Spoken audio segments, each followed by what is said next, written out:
We've got the best-selling passenger vehicle in North America, the Toyota RAV4, and it's going up against the Mazda CX-5. Just to demystify this, in Canada we say Mazda. In the States it's Mazda. Yeah. So let's get into it. The Toyota RAV4 comes with 3 powertrains, gas, hybrid, and a PHEV. We're focusing on the 2.5-liter 4-cylinder gas engine paired with an 8-speed automatic transmission. It has 203 horsepower and 184 pound-feet of torque. The Mazda CX-5 has a 2.5-liter 4-cylinder engine with a 6-speed automatic transmission, 187 horsepower and 186 pound-feet of torque. There is a turbo engine option. A 2.5-liter turbo 4-cylinder with 227 horsepower and 310 pound-feet of torque on regular fuel. If you put in premium gas, you get 250 horsepower and 320 pound-feet of torque. The turbo engine is very special, and it's available on the top 2 trims of the CX-5. So when you think about the top trim of the Toyota, you're not getting this powerful engine. Yeah, we're going to get into the pricing and the fuel economy and all that later. So just always think, when you get to the higher end of the RAV4, you could be getting a turbo version of a CX-5. Yeah. The RAV4 handles well. It has a smooth and comfortable drive and takes corners with ease. When you're cruising at a steady speed, you feel the power is adequate. But if you ask it to do more, like go up a steep hill or accelerate quickly, the noise level in the cabin increases, more than we expect from a vehicle in this class. The highlight of the Mazda CX-5 might actually be its drive and handling. It's smooth and refined. It has good torque in the CX-5, excellent acceleration when stopped at a light and when picking up speed on the highway and when passing. The option of the turbo engine is hard to match in this segment. In addition to the extra torque, the CX-5 has what's called G-Vectoring Control Plus, which creates a smoother and more comfortable ride. When you turn into a corner and you lift off the throttle, the compression of the engine changes and shifts weight from one wheel to the other, which gives you better handling. I think for me, I just like the way the CX-5 drives and handles. It just has a great turning radius, and it's smooth, and it's got a quiet cabin. Don't discount the RAV4 though. Other than the slightly loud engine inside the cabin, Toyota's moved to this new global platform called TNGA, and it does provide much better on-road dynamics. It is a comfortable and a fairly, precise way to get down the road. However, I would agree with you, the CX-5 certainly tips the scales. The RAV4 has a rugged, boxy, and sporty look. It comes with standard LED headlamps, a temporary spare tire, 17-inch wheels, but you can opt for 18 and 19-inch wheels on top trims. One trim up from the base model comes standard with fog lamps, a moonroof, and a power rear door. On the top trim, you add LED fog lamps, and you do get the power rear door, but it's activated with a kick sensor. The Mazda CX-5 has a sporty exterior design with clean lines that will look good for years down the road. It comes standard with LED headlights, 17-inch wheels, and a spare tire. 19-inch wheels are standard on the top trim but are available one up from the base model. Standard features on the top 2 trims include a power-operated moonroof, power liftgate, LED rear combination lights, LED fog lights, and power folding exterior door mirrors. On size, the RAV4 is longer, wider, and taller than the CX-5, but not by much. 1.8 inches longer, a half an inch wider, and just over a half an inch taller. To the point on size, Andrea, a lot of people, the RAV4 is slightly bigger, but a lot of people discount the CX-5 saying, oh, it's just too small. But when we get into the interior dimensions in a moment, it's surprising actually how close they are. Yeah, I was really surprised when I pulled the numbers. I thought, is this right? Double checked. It's right. But the older CX-5, the one from several years ago, was quite a bit smaller, and they did rectify that. I think the one thing I like about the Toyota is that you get different looks depending on the grades, like they have in Canada anyways, called the trail version, gives you a slightly more rugged look. They have the sporty versions that you can get on the hybrids and so on. So, you can mix and match. Changes the look of it a bit, yes, where the CX-5 is kind of like that. Yeah, that's you can change the wheels. But one of the downsides on that top turbo trim we talked about is it doesn't really look any different. You just get a slightly different engine. And a little turbo badge. And you don't get any credit for having the better engine. So still to come, we have the fuel economy, the pricing, our final thoughts, and a whole bunch more.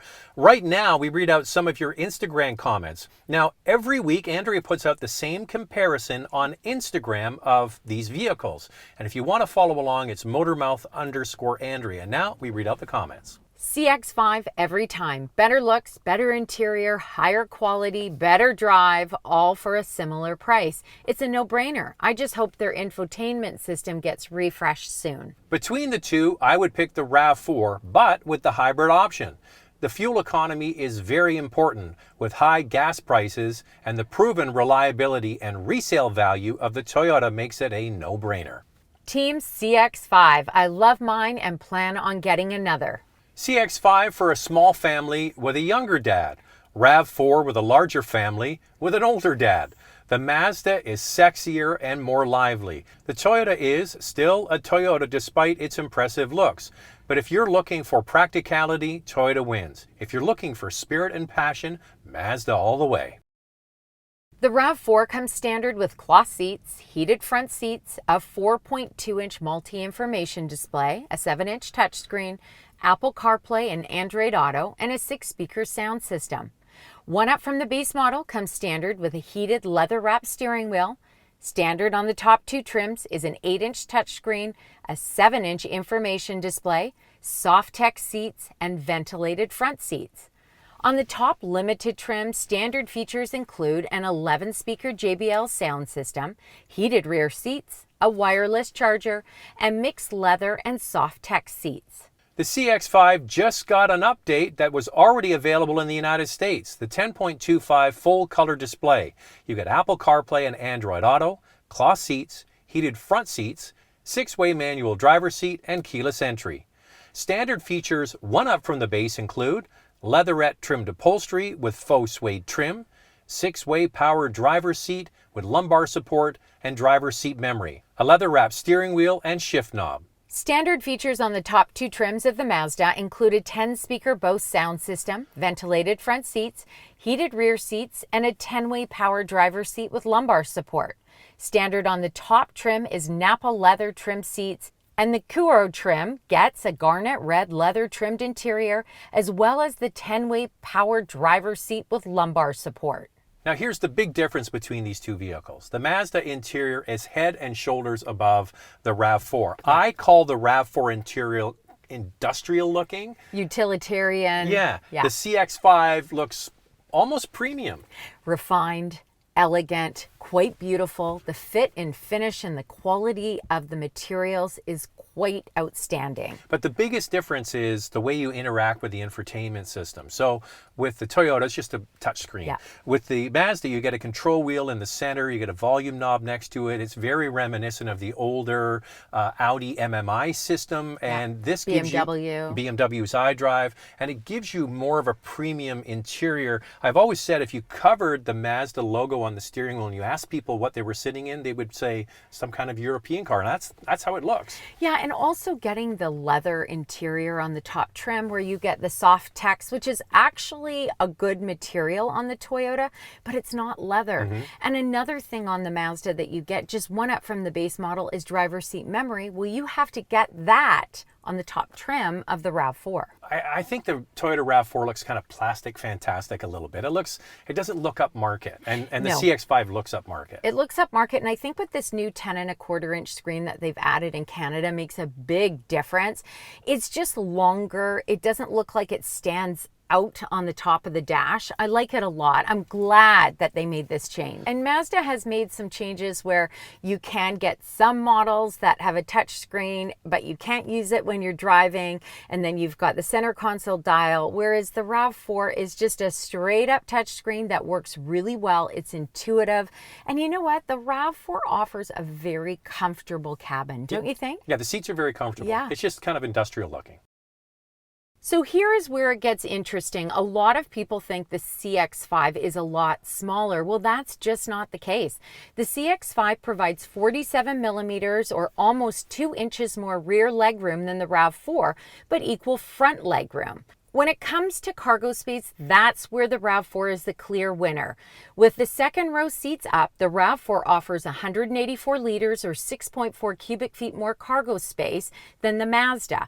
And with all seats down, it's 290 liters or 10.2 cubic feet. So I think a lot of people are going to be surprised by those numbers because the CX-5 visually looks a lot smaller, but for sitting, it's actually better in the back seat.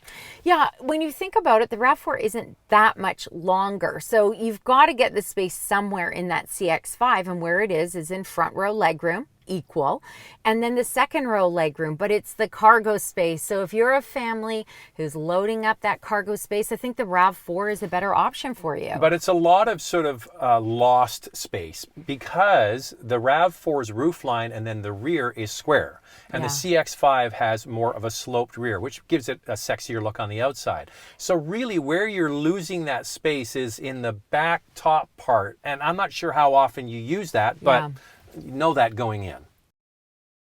Here are the vital stats of the Toyota RAV4. We will do the CX-5 next. Let's start with pricing. The RAV4 front-wheel drive starts at $28,500.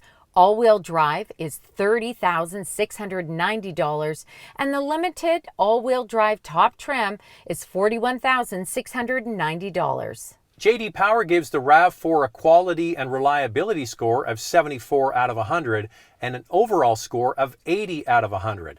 CarEdge states that the RAV4 will retain 64% of its value after 5 years. Here's the fuel economy. The RAV4 all-wheel drive gets 9.4 liters per 100 kilometers in the city, 7.1 on the highway. That's 27 miles per gallon city, 33 miles per gallon highway. Toyota offers a warranty of 3 years or 60,000 kilometers, 36,000 miles. The Mazda CX-5 front-wheel drive starts at almost $29,000. The first all-wheel drive is almost $30,000. The top signature trim, mind you, with a turbocharged engine, is almost $43,000. J.D. Power gives the 2021 Mazda CX-5 a quality and reliability score of 76 out of 100 and an overall score of 80 out of 100. CarEdge states the CX-5 will retain 55% of its value after 5 years. Here's the fuel economy of the 2.5-liter all-wheel drive CX-5. It's 9.7 liters per 100 kilometers in the city and 7.8 on the highway. That's 24 miles per gallon city, 30 miles per gallon highway. The Mazda CX-5 can tow up to 2,000 pounds. The warranty is 3 years with unlimited kilometers in Canada, or 3 years and 36,000 miles in the US. Well, the RAV4 is the most popular out of these two. The numbers are in, and it's the #1 seller in North America. But the CX-5 really does give it a run for its money, and I am most impressed with the size of the CX-5. So two things. One is the RAV4, when they added the hybrid, the previous generation, that really shot it into the #1 sales position. Yeah. So when they talk about #1 sales, it is combined, all right? But Mazda is a much, much smaller company. But their strategy is, so they compete on the base price. Yep. And then when you get into the higher end trims, they offer features and benefits you typically find in premium cars, like a turbo engine and a beautiful interior. That's really how they compete. Yeah, I mean, you can see the pricing of something like a GLA or the Audi Q3 on a top trim. You know, you're getting up to that kind of $42,000 price point. I agree with you there. The RAV4 is a good vehicle, but it's not up to that kind of European brand look that you get with the CX-5. They've gone with, it's simple, it's kind of industrial looking on the inside, it's going to work, it's going to start, it's going to give you everything Toyota stands for, but nothing really more. Mazda is offering you more, especially on those higher trims. And Zach always adds in the Bank of Toyota. You know, people buy these because they are reliable. I was waiting for you to do my line. You put the money in, and you get the money out when you trade it in. It's so true. So not only do you get that resale value, which is impressive, but you also get reliability. Although the Mazda numbers are very good for reliability and quality as well. Okay, before we go, we have links in the description to the full-length, longer videos we've done on both of these vehicles. The other thing you need to do is hit the subscribe button and the bell, and of course, follow Andrea's Instagram, Motormouth_Andrea. And we'll see you next week for more comparisons.